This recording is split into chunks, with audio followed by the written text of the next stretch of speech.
যত তাড়াতাড়ি হয় সনকা লখাইকে বার সাজে সাজিয়ে তুমি বিদায় করে দিও।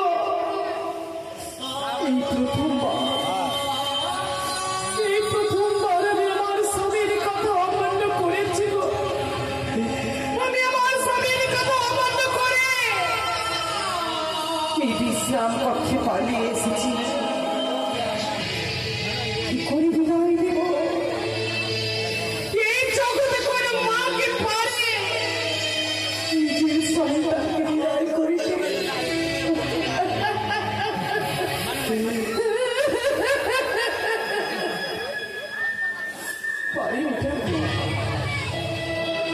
আমি যে আজ ত্যাগ করি আমার ছাই ছাইটি ছেলেকে বিদায় করেছিলাম, আজ তো আমার দুদিন বাচ্চারা বাড়ি করে ফিরে আসেনি। লখাই তুমি কি করে বিদায়? বাজে না কোনো সাই, বাজে না বাদ্য,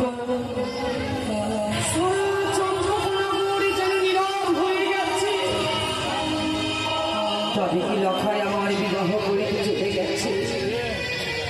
এই মায়ের কাছে আশীর্বাদ দিতে এলো না, চলে যাও না।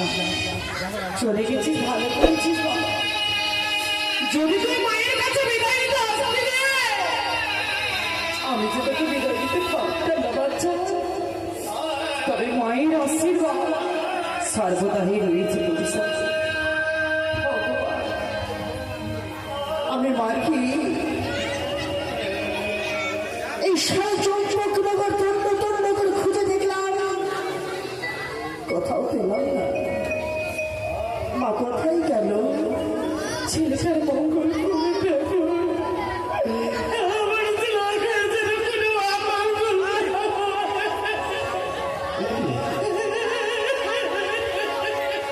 এই ঘরের দরজা বন্ধ, যেন ভেতর থেকে যেন আমার মায়ের কণ্ঠস্বর ভেসে আসে আমার ঘরটি। তবে কি আমার মা এখানে প্রবেশ করে রয়েছে? এগোতে পারে না। আমার মা আমাদের ছেড়ে কেন ঘরে প্রবেশ করে থাকতে একা একা? না তবু আমি দেখে দেখি না কেন। মা, ও মা, মা গো, কি ছিল মধুর কণ্ঠে আমায় মা বলে ডাকে। এই ডাক শুনে যেন তাপিত হৃদয় আমার এক মুহূর্তে শিরার হয়ে গেল। কে রে বাছা?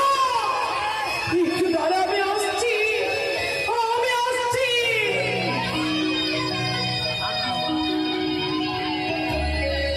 লখাই, তুই এসেছিস আমার কাছে? হ্যাঁ মা, আমার কাছে আয় বাবা। না, আমি কাকে দেখছি? এ তো আমার লখাই নয়।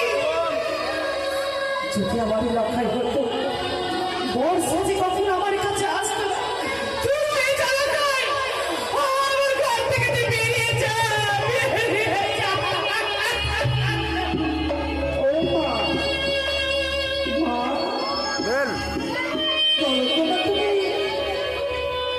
এই বর্ষা থেকে কেন ভয় পাও? শুনতে চাস লখাই? হ্যাঁ মা, তবে লখাই, এই বর্ষা জীবনে কে সাজিয়েছিল বাবা? এই পরিবেশ আমাকে সাজিয়ে দিয়েছে আমার পিতা, তোর বাবা। হ্যাঁ মা, কিন্তু এই সংস্থানে দেখতে চাইনি। আর কেন চাই না জানিস বাবা? কেন বা কেন? যেই দিন তোর এক এক করে ছয়টি দাদা আমাদেরকে ছেড়ে চিরদিনের মতো চলে গিয়েছিল, সেই দিন আমি তোর ছয়টি দাদাকে নিজের হাতে সাজিয়েছিলাম, গলায় পরিয়েছিলাম আমি বনফুলের মালা, ললাটে এঁকেছিলাম আমি চন্দন রেখা, পরনীতি নববস্ত্র পরিধান করে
যাব আমি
মা মা হওয়া যে কত জ্বালা, আমি কি করে তোরে বোঝাবো।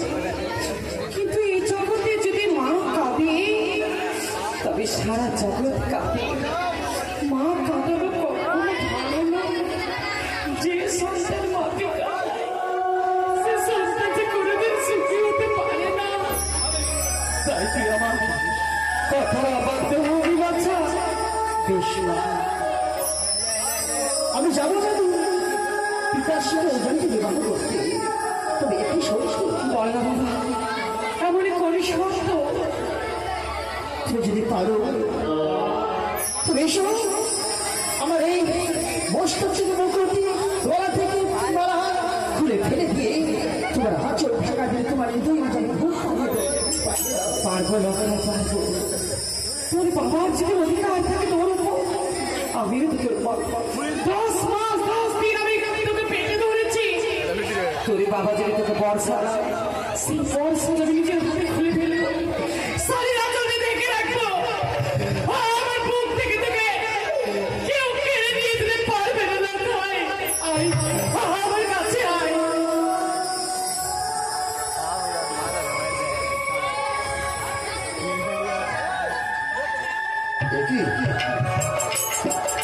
লক্ষ্মীদের পাঠিয়েছে তার মাজন কাছ থেকে বিদায় নিয়ে আসার জন্য।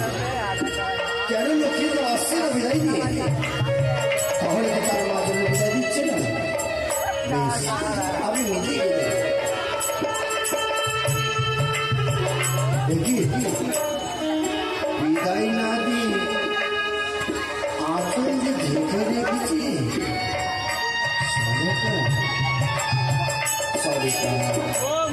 ওই আমার কেউ তো না। মহারানী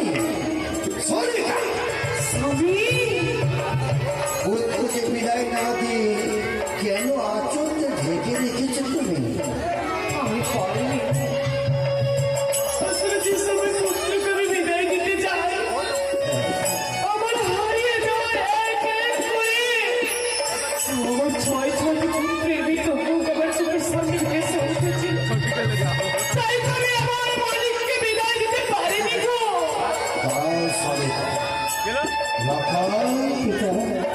তোমাকে পাকিস্তান তোমার মা জনের কাছ থেকে বিদায় নিয়ে আসে। হ্যাঁ পিতা, কেন বিদায় নিয়ে আসে পুত্র? কেন আমি পারিনি ভাইয়ের কাছ থেকে বিদায় দিতে। পরিবারটা তো পালন করতে আর বাকি ছিল কোথাও যাবো না।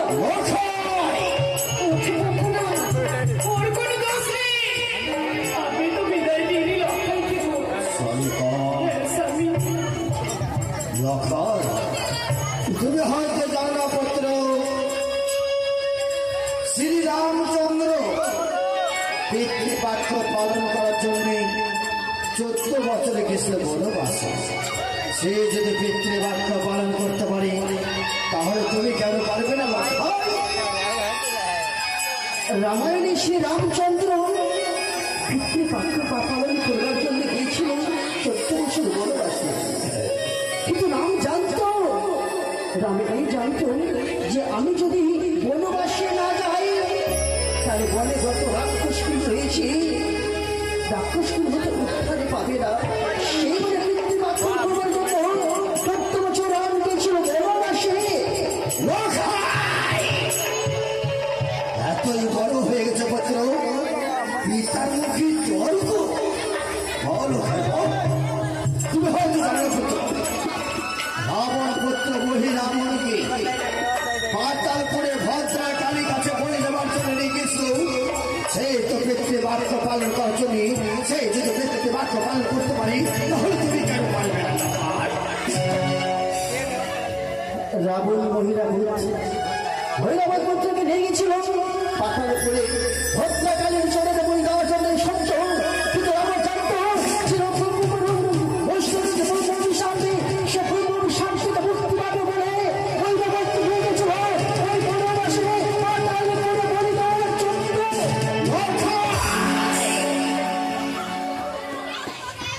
পিতার মুখে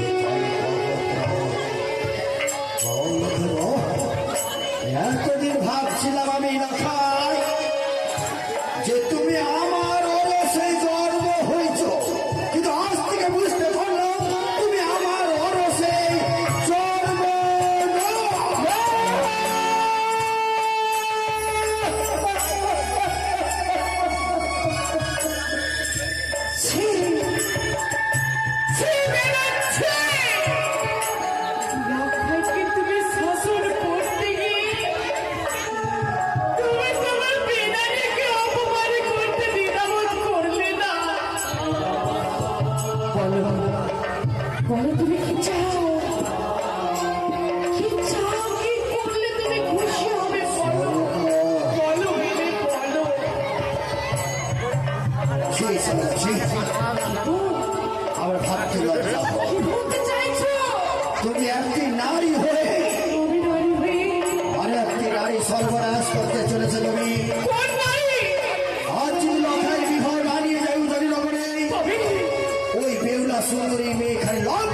তোমার বউ হয়ে এসেছিলাম।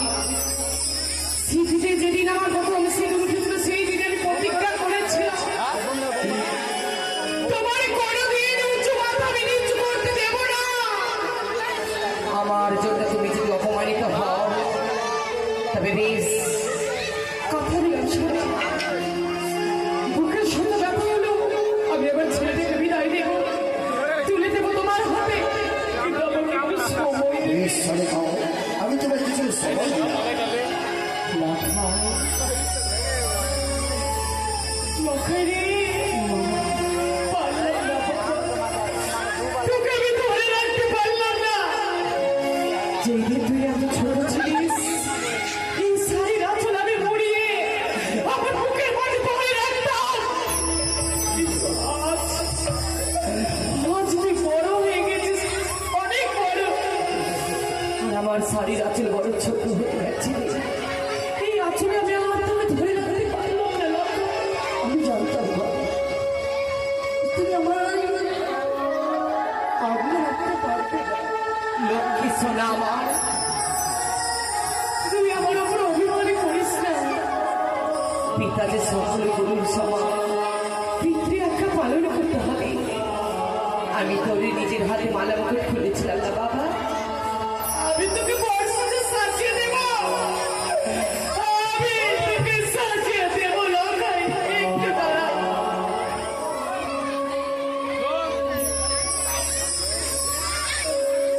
আমার চম্পানি নগরের মা মাসিরা, তোমরা একটু উলুধ্বনি দাও না, একটু সঙ্গে তুললাম।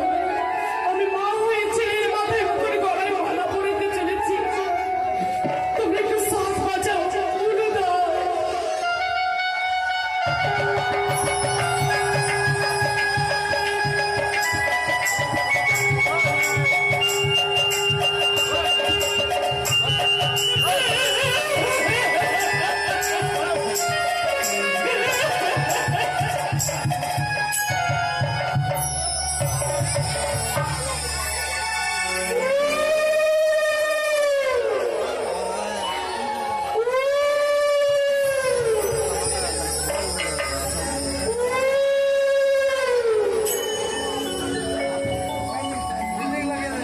আমি বাবা, তুমি মনে রাখিস তুই আমার ঘরে আমার ঘরে লক্ষ্মী আনতে যাচ্ছিস কেন? আমার বাবা, স্বামী গো, চলে খাও, আমার ছেলেটিকে আমি তোমার হাতে তুলে দিলাম, বেশ চলে খাও। কিন্তু তুমি আমায় কথা দাও শুধু আজ রাত্রের জন্য। এই নিশির জন্য আমার ছেলেকে তোমার হাতে তুলে দিলাম। কাল প্রভাত হলে আমার ছেলে ছেলে বৌমাকে আমার হাতে তুলে দেবে। আমি কথা দিলাম যেরূপ তোমার সন্তান আজকে আমার হস্তে তুলে দিলি, বিবাহ হওয়ার পরে সেরূপ তোমার সন্তান তোমার হস্তে তুলে দেওয়া। বেশ, স্বামী সরি সরি রইল তোমার চলে আমার শত প্রণাম। আশীর্বাদ করে সরেকা তুমি ধীরে ধীরে লাভ হও। ছেলেটাকে আমার দেখে রেখে বেশ চলে খাও। দায়িত্ব করি বিবাহ সম্পন্ন। দুর্গা দুর্গা দুর্গা লক্ষ্য মা, এই বিদায় কালে শুধু একবার আমাকে মা বলে ডাকবি বাচ্চা। মা আর একবার বল না বাবা, মা আর একবার বল মা।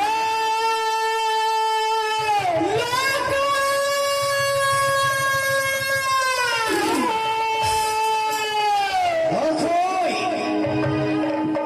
বড় বিলম্ব হয়ে যায় পুত্র, হয়তো বিয়ের লগ্ন পেরিয়ে যেতে পারে। কোথায় বাদ্যগণ, কোথায় বর্ষরাত্রিগণ,